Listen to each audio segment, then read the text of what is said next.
तुम मगर साथ देने का नायक नहीं।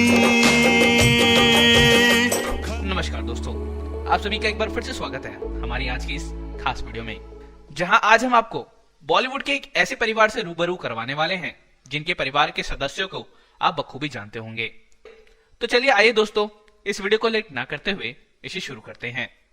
संजय दत्त ने कैंसर को मात देकर खुद को एक नई जिंदगी दी है और स्टेज 4 का लंग कैंसर होने के बावजूद भी उन्होंने जिंदगी से लड़ाई जारी रखी है और 2020 में उन्होंने न केवल इसे मात दी बल्कि वो जमकर काम भी करते हैं। हालांकि संजय दत्त के लिए ये जर्नी इतनी आसान भी नहीं थी। जैसा कि आप जानते हैं, संजय दत्त की मां नरगिस और उनकी पहली पत्नी दोनों ही कैंसर की शिकार रह चुकी हैं। तो चलिए जानते हैं उनके परिवार के बारे में। बॉलीवुड में दत्त परिवार की नींव रखने वाले थे प्रसिद्ध अभिनेता सुनील दत्त साहब।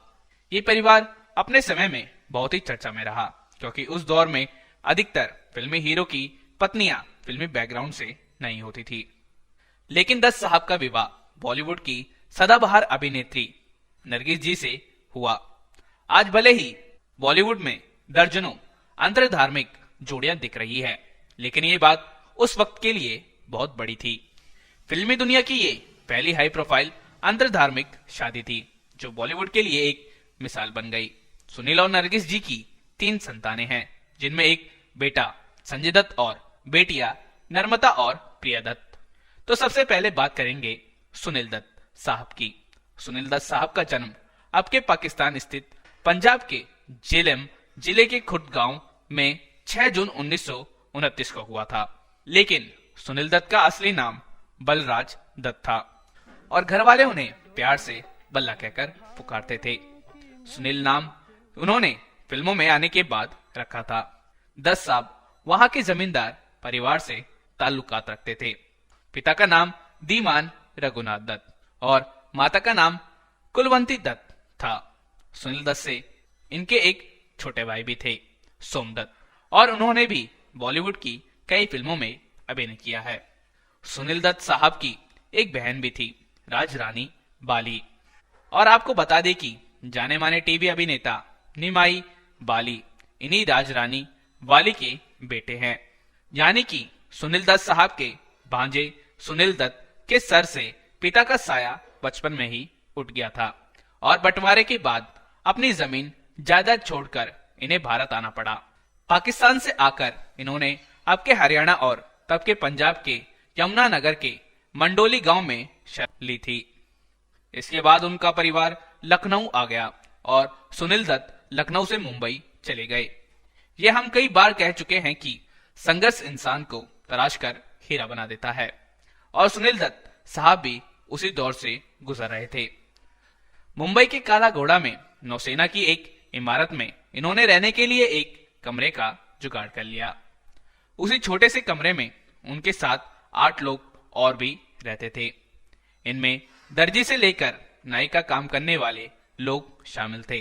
सुनील दत्त ने यही जय हिंद कॉलेज में दाखिला भी लिया और पहले एक बस कंडक्टर की नौकरी तो बाद में एक ट्रांसपोर्ट कंपनी में एक छोटी सी नौकरी पकड़ ली। इसके बाद वो रेडियो सिलोन में उद्घोषक बने और ये फिल्मी कलाकारों का इंटरव्यू लेते हुए बॉलीवुड के दरवाजे तक पहुंच गए। सुनील दत्त साहब की नरगिस जी से पहली मुलाकात एक इंटरव्यू के दौरान हुई, लेकिन नरगिस को देखकर सुनील दत्त इतने नर्वस हो गए कि वो उनसे कोई सवाल ही नहीं कर पाए। नतीजन ये शो रद्द करना पड़ा। खैर, दत्त साहब धीरे धीरे फिल्मी दुनिया की तरफ अपना कदम बढ़ाते गए और उन्हें अपने जीवन की पहली फिल्म मिली जिसका नाम था रेलवे प्लेटफॉर्म, जो सन 1955 में रिलीज हुई थी। लेकिन सुनील दत्त साहब को पहचान मिली उनकी अगली फिल्म से, ज्योति महबूब खान कृति कालजीय film Mother India.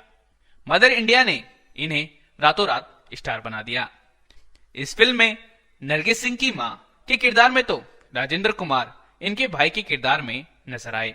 Mother India के सेट पर आग से नरगिस को बचाने के बाद वो कैसे एक दूसरे के नजदीक आए और जिंदगी भर के लिए एक दूसरे के हो गए।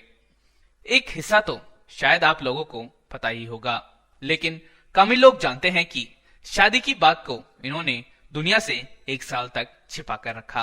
जब दोनों की शादी हुई तो नरगिस पहले से ही एक बड़ी स्टार थी, लेकिन शादी के बाद दत्त साहब की भी किस्मत खुल गई। सुनील दत्त एक ऐसे कलाकार थे जो हर तरह के किरदार निभा सकते थे, चाहे वो कॉमेडी हो या फिर सीरियस। इमोशनल रोल 50 और 60 के दशक में सुनील दत्त साहब की सभी फिल्में सुपरहिट रही, जिनमें साधना, सुजाता, मुझे जीने दो, खानदान, पड़ोसन आदि फिल्में शामिल है।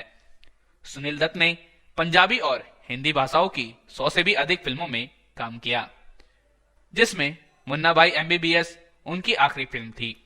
सुनील साहब ने ये आग का बुझेगी, दर्द का रिश्ता, रॉकी, डाकू और जवान रेशमा और शेरा गौरी और यादें जैसी फिल्मों का निर्देशन भी किया। इन्होंने कई फिल्मों का निर्माण भी किया, जिनमें मन का मीत फिल्म से इन्होंने अपने भाई सोमदत्त को लॉन्च किया। इसी फिल्म में पहली बार विनोद खन्ना को भी मौका मिला था, लेकिन सोमदत्त का फिल्मी सफर कुछ आगे ना जा सका। सुनील साहब एक सफल अभिनेता के साथ साथ एक सफल नेता भी थे। मुंबई की फिल्मी दुनिया से राजनीति और समाज सेवा के क्षेत्र में आए सुनील दत्त अकेले एक ऐसे अभिनेता थे जिन्होंने एक राजनेता के तौर पर भी आदर्श कायम किया। वो राजनीति में जिन मूल्य और सिद्धांतों पर कायम रहे, उससे फिल्मी दुनिया से राजनीति में कदम रखने वाले अभिनेता तो क्या, आज के राजनेताओं तक को भी सीखने की जरूरत है। इन्होंने 1984 में कांग्रेस पार्टी की टिकट पर मुंबई उत्तर पश्चिम लोकसभा सीट से चुनाव जीता और लगातार 5 बार तक यहीं से चुनाव जीतते रहे। मनमोहन सिंह की सरकार में 2004 से 2005 तक वो खेलियों में युवा मामले के कैबिनेट मंत्री भी रहे। दत्त साहब का व्यक्तित्व इतना अधिक चमत्कारी था कि उसके बारे में यहाँ बताना कम ही लगेगा। ऐसे करिश्माई शख्सियत के धनी सुनील दत्त साहब 25 मार्च 2005 को इस दुनिया को अलविदा कह गए। आगे बढ़ते हुए बात करते हैं इनकी पत्नी नरगिस दत्त जी की। शायद ही ऐसा कोई हो जो ये ना जानता हो कि वो बॉलीवुड की सबसे बेहतरीन अदाकारों में से एक थी, जो हमारे जहन में मदर इंडिया, आग, श्री 420 और रात दिन जैसी फिल्मों से जिंदा है। इनका निधन 1981 में कैंसर की बीमारी से हो गया था। इनके अंतिम समय का एक ऐसा वाक्य आप सभी से साझा करना चाहते हैं जो इनके व्यक्तित्व की एक झलक दिखाता है। जब इलाज के लिए सुनील दत्त इन्हें न्यूयॉर्क ले गए, जहां काफी इलाज के बावजूद इन्हें ठीक नहीं किया जा सका। इसके बाद नरगिस ने एक इच्छा जाहिर की कि वह अपने आखिरी दिन परिवार के साथ मुंबई में ही बिताना चाहती हैं। इसी बीच बातों बातों में उन्होंने सुनील दत्त से अपनी एक इच्छा जाहिर की।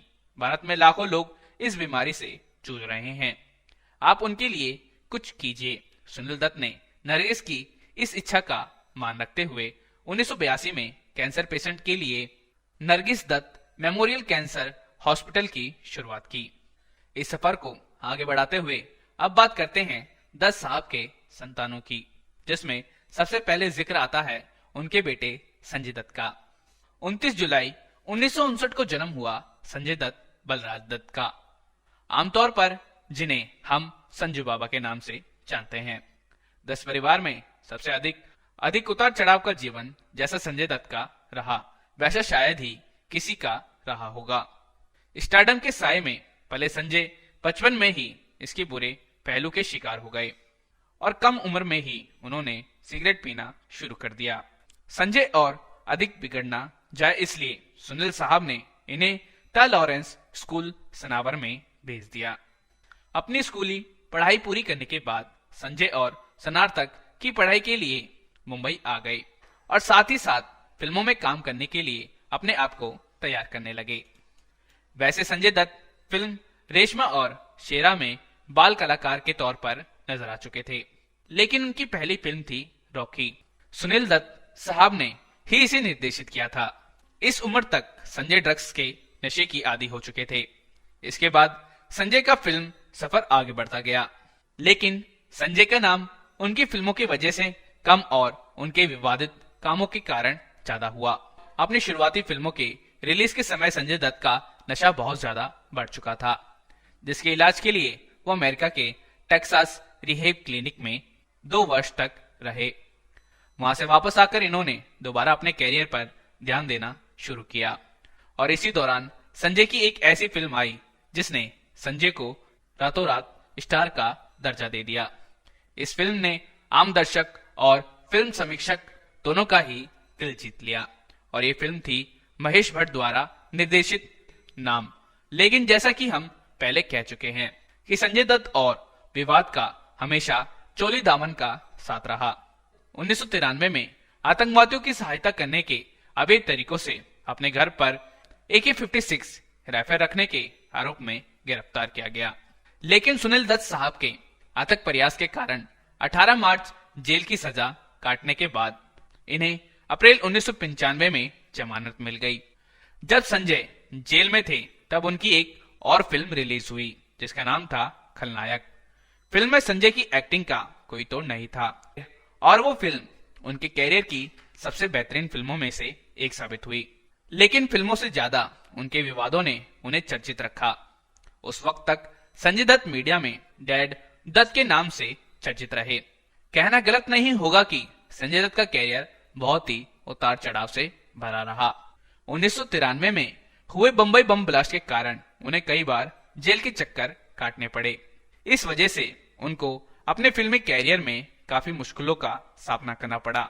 इसी क्रम में जुलाई 2007 में उन्हें 6 वर्ष सश्रम कारावास की सजा सुनाई गई। भारत के सर्वोच्च न्यायालय ने 21 मई 2013 के अपने एक निर्णय में उन्हें 1993 के मुंबई बम ब्लास्ट मामले में 5 वर्ष की सश्रम कारावास की सजा सुनाई। इन्हीं सब उतार चढ़ाव के बीच संजय का फिल्मी सफर भी जारी रहा और हर बार वो पहले से बेहतर होते गए। इन सभी वर्षों के दौरान संजय दत्त की साजन, सड़क, वास्तव, कांटे, खूबसूरत, जिंदा, एक और एक 11, मुन्ना भाई MBBS, लगे रहो मुन्ना भाई, अग्निपथ जैसी बेहतरीन फिल्में दर्शकों के सामने आई और संजय सभी के चहेते बन गए। फिल्मी वास्तव के लिए पहला फिल्म फेयर तो मुन्ना भाई MBBS के लिए राष्ट्रीय पुरस्कार भी जीता और अभी भी उनका फिल्मी सफर जारी है जिसमें हम उनकी शानदार एक्टिंग से रूबरू होते रहेंगे। इसी बीच संजय दत्त ने राजनीति में भी हाथ आजमाने की कोशिश की और समाजवादी पार्टी में शामिल होकर चुनाव लड़ना चाहा। लेकिन उनके आपराधिक केस कोर्ट में चल रहे थे जिसके कारण वो चुनाव नहीं लड़ सके। बात करें उनकी निजी जिंदगी की तो यहाँ भी कम उतार चढ़ाव नहीं है। संजय ने अपने जीवन में 3 शादियां की। 1987 में इन्होंने पहली शादी की अभिनेत्री ऋचा शर्मा से, लेकिन शादी के 9 साल बाद इनकी पत्नी की कैंसर के कारण मौत हो गई। ऋचा और संजय की एक बेटी है जिसका नाम त्रिशाला है जो अपने ग्रैंड पेरेंट्स के साथ अमेरिका में रहती है। सन 1998 में मॉडल रिया पिल्लाई के साथ संजय ने दूसरी शादी की पर किसी कारणवश इनका रिश्ता भी नहीं चल पाया और दोनों का तलाक हो गया। इसके बाद संजय ने शादी की मान्यता से जिनसे उनको 2 बच्चे हैं, इकरा और शहरान। अगस्त 2020 में संजय दत्त को सांस लेने में तकलीफ होने के बाद इन्हें मुंबई के लीलावती अस्पताल में भर्ती कराया गया जिसके बाद इनकी रिपोर्ट में फेफड़ों के कैंसर का पता चला। संजय दत्त को कैंसर की 3री स्टेज है। संजय दत्त के बाद अब बात करते हैं सुनील दत्त साहब की बेटी नर्मदा दत्त की। नर्मदा दत्त इस परिवार में सबसे कम लाइमलाइट में आने वाली सदस्य हैं। अपनी मां नरगिस दत्त के निधन के समय पर परिवार को संभालने की जिम्मेदारी इन्होंने बखूबी निभाई। इनका विवाह फिल्म अभिनेता कुमार गौरव से हुआ है। कुमार गौरव जुबली कुमार यानी कि राजेंद्र कुमार के बेटे हैं। नम्रता और कुमारी की 2 बेटियां हैं जिनका नाम साची और सिया कुमार है। अब बात करते हैं सुनील दत्त साहब की दूसरी बेटी प्रिया दत्त की। जहां संजय दत्त ने सुनील दत्त साहब के अभिनय की विरासत को आगे बढ़ाया तो प्रिया ने भी उनकी राजनीतिक विरासत को संभाला। प्रिया कांग्रेस पार्टी से मुंबई उत्तर मध्य तथा मुंबई उत्तर पश्चिम से लोकसभा सांसद रह चुकी हैं। इन्होंने मुंबई के ही ओवरलॉन कॉन से शादी की है जो कि एक बिजनेसमैन है। तो दोस्तों ये थी जानकारी दत्त परिवार की। और दोस्तों ऐसे में एक्टर संजय दत्त को जब कैंसर होने की बात पता चली तो वो और पूरा दत्त परिवार हिल गया था। हालांकि इस कठोर समय में पूरे परिवार के साथ मिलकर संजय ने इस जंग पर भी काबू पाया और हाल ही में उन्होंने इस पर खुल के बातें की। पहली चीज जो मैंने कही थी वो ये थी कि मुझे केमोथेरेपी नहीं लेनी थी। अगर मुझे मरना है तो मैं मर जाऊंगा, लेकिन कोई ट्रीटमेंट नहीं लूंगा। संजय दत्त ने बताया कि राकेश रोशन ने उन्हें कैंसर का डॉक्टर सुझाया था। उन्हें इस मुश्किल वक्त में स्ट्रांग रहना पड़ा। वो अपने परिवार की खातिर ट्रीटमेंट लेने को राजी हो गए। संजय ने आगे कहा, मैंने अपने परिवार को टूटते हुए देखा है और एक रात मैंने फैसला किया, अगर मैं बीमार पड़ा या टूटा तो वह भी बीमार होंगे और टूटेंगे, इसलिए मैंने इससे लड़ने का फैसला किया। तो दोस्तों ये थी पूरी कहानी दत्त परिवार की। तो अगर आपको ये जानकारी पसंद आई हो तो हमारे इस वीडियो को लाइक और हमारे इस चैनल को सब्सक्राइब कर दें और बस बेल आइकन को दबाना ना भूलें। तब तो मिलते हैं दोस्तों आपसे ऐसी ही वीडियो में नई जानकारी के साथ हमारे इस चैनल में। तब तक के लिए आप सभी को हमारी तरफ से जय हिंद।